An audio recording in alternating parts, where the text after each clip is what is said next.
Pero parang yung bubong sira na. Itong bahay daw na ito mga kaitsubero, 150 years old na daw.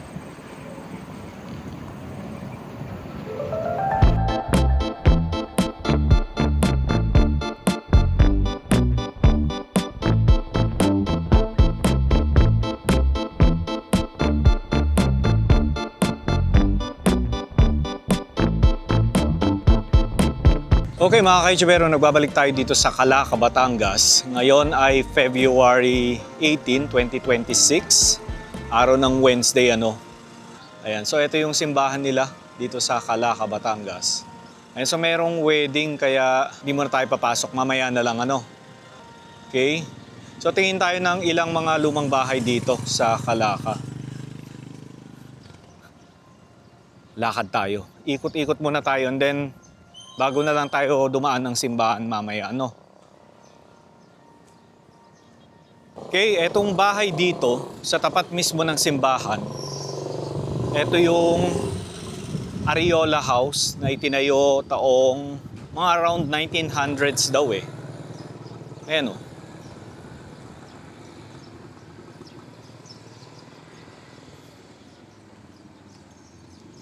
Pero ngayon pag-aari na raw ng mga Marelia clan, itong bahay na ito.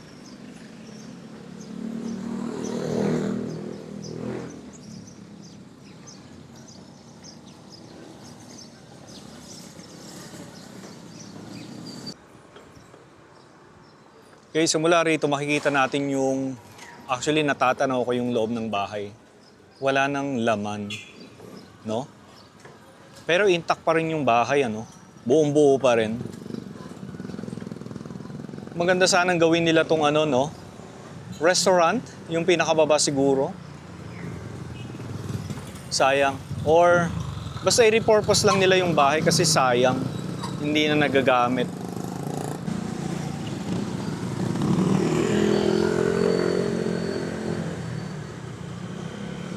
Diba mga kaitsubero? Ganda pa nung structure ng bahay. Buong-buo pa. Ayun, diretso tayo dito. Tapos dito sa kaliwa natin, ito daw yung Goko Kamalig. Hindi lang ako sure kung related sila sa mga Goko ng Taal, Batangas. Comment nga kayo mga kaitsubero. Ito siya dito sa may kaliwa natin.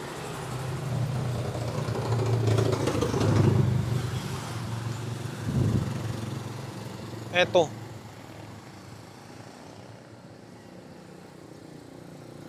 So dating Kamalig.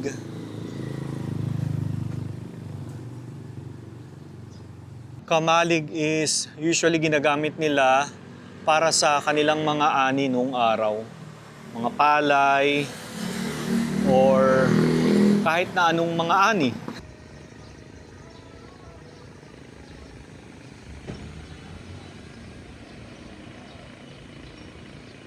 Tapos dito naman mga kaitsubero, itong nasa harapan natin, isa ring lumang bahay, pero ngayon maayos na. Ang tawag sa kanya Casa Alicia. Tingnan nga natin.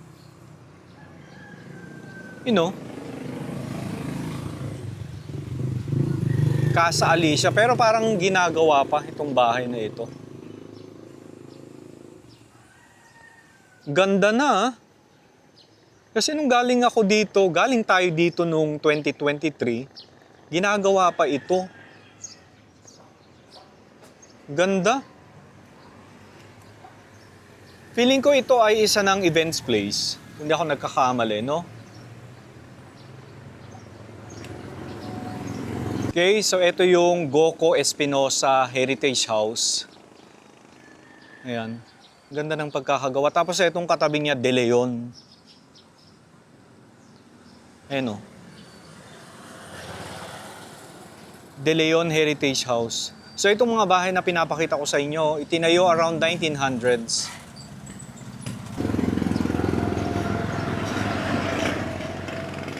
Ganda. Grabe, nakakatuwa naman ito. May CCTV. Hello! Ayan, ang ganda ng pagkaka-restore nila. Okay, ulitin ko lang, Goco Espinosa Heritage House na ngayon ay isa ng events place. Ang Casa Alicia, tapos ito, De Leon Heritage House naman ito.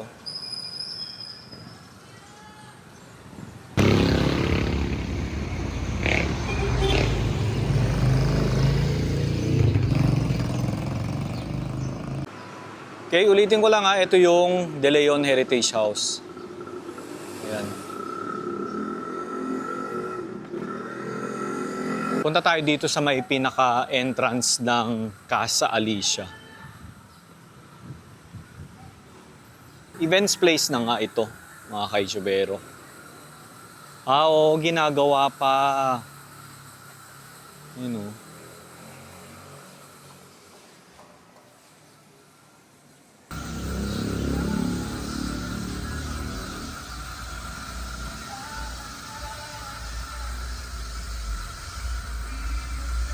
Okay, ito yung De Hoya Street.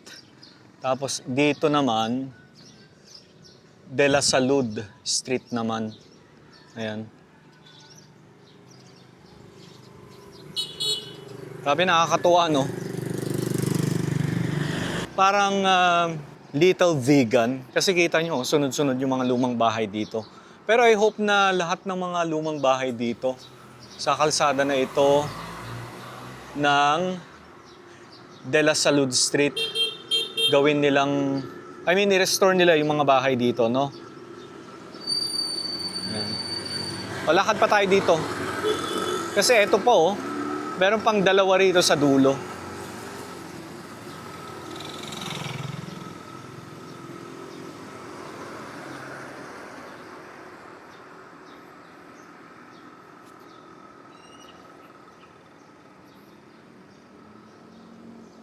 This one. Daw pare-pareho lang sila, no? Yung mga bahay dito. Ganda na ito.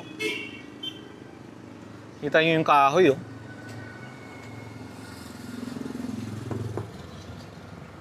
Tugas siguro ito, ano?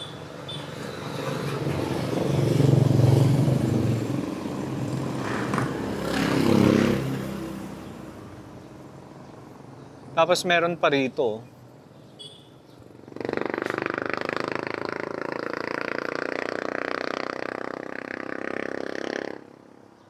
This one.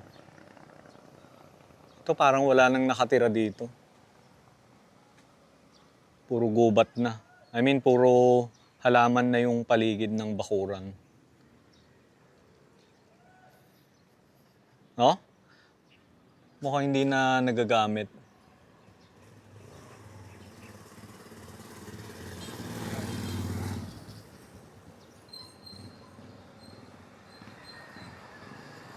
Okay, so itong bahay daw na ito, mga kaitsubero, 150 years old na daw. So mga anong taon yun? Computin nyo nga. Ayan, so tinanong ko yung caretaker. Yun ang sabi niya, 150 years old na yung bahay. Tapos ito po. Pero ito maayos na, no? Kasi may mga salamin. Pero may mga kapis pa din, no?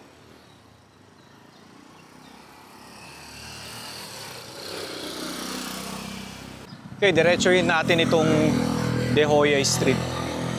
Lakad tayo dun sa dulo.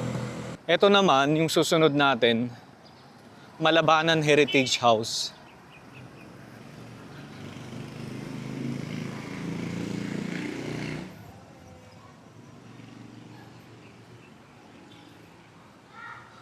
Grabe, nakakatuwa kasi mag-alas 9 na ng umaga pero ramdam ko pa rin yung lamig ng hangin.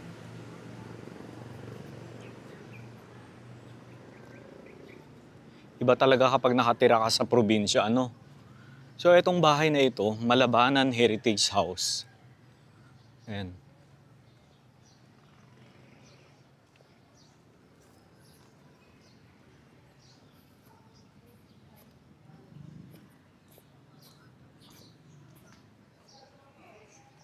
Ayan, o. Ulitin ko lang, Malabanan Heritage House. Ayan. Dito naman, ito naman yung De Hoya House o De Hoya Heritage House. Ganda pa, no? Buong-buo pa yung bahay nila. Kaya eto, De Hoya Heritage House.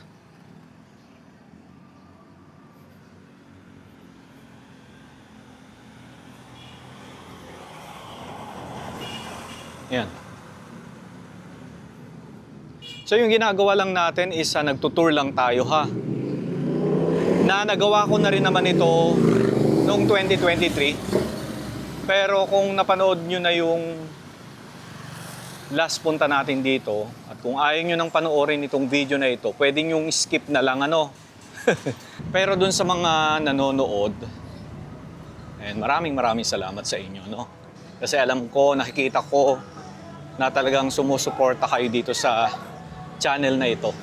Okay, puntahan naman natin yung isa pang lumang bahay na hindi ko napuntahan the last time dito. Kasi dito sa area na to hindi na ako umabot eh. Diretsuhin lang natin itong street na ito.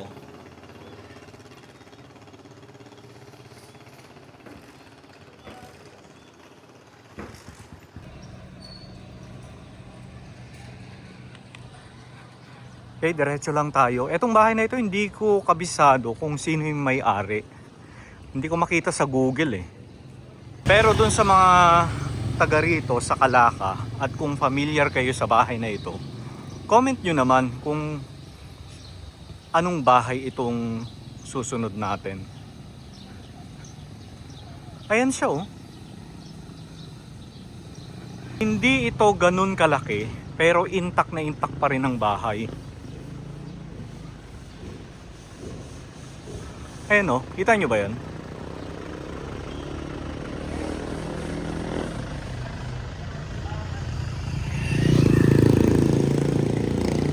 Tapos, dito sa harapan ng bahay, meron pang arko.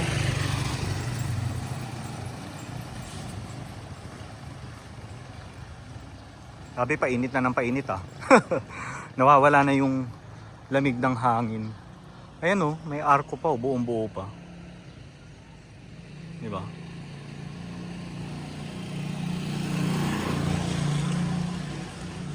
So comment kayo, kaninong bahay ito?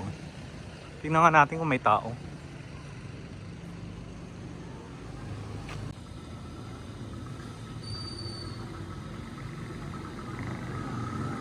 Ayan guys oh, kita nyo. Diba, intact na intact pa rin. Pero parang yung bubong sira na.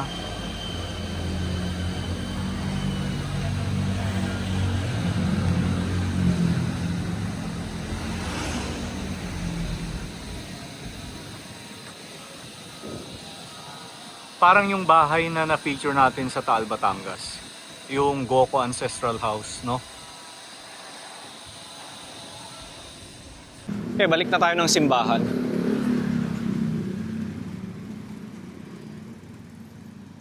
Ay, dito tayo.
Ayan, so napansin ko dito, ang laki nung pinagbago ng area nila. Kasi ito dati wala ito eh. Tapos nakakatuwa yung mga kabayo dun. Oh. Di ba? So nagbukas sila ng cafe dito. Ang Huni Cafe. O tapos may paganito pa sila oh. Nakakatuwa naman ito. Laki ng pinagbago. Welcome to Huni Cafe by Cafe at the Ranch. Diba? Halika, puntahan natin yung bago nilang cafe dito. Ganda rito pag gabi.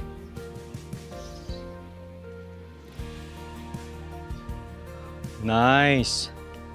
So pininturahan na nila ng bago. Tapos ginawa nilang cafe.